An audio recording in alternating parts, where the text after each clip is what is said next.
कलाम जनाब उमैर नजमी का है। कभी ठहर के सुनी है बहाव की आवाज,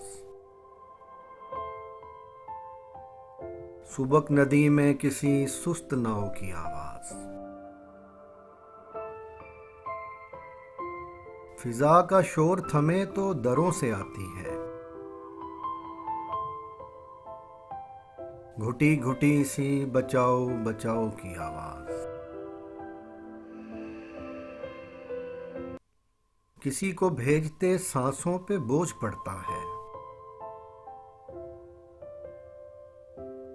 तभी तो जाओ में दबती है वाव की आवाज।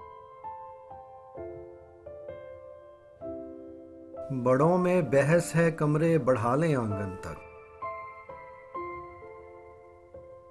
मैं सुन रहा हूं शजर के कटाव की आवाज।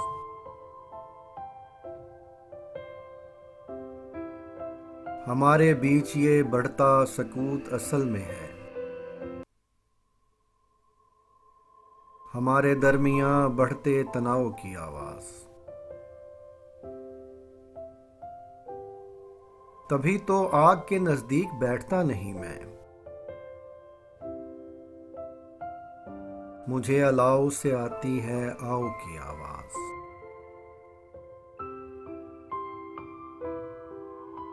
ये इस्तराब उतरता है वजन में मुझ पर, ये शायरी है दिमागी खिंचाव की आवाज। कभी ठहर के सुनी है बहाव की आवाज, सुबक नदी में किसी सुस्त नाव की आवाज।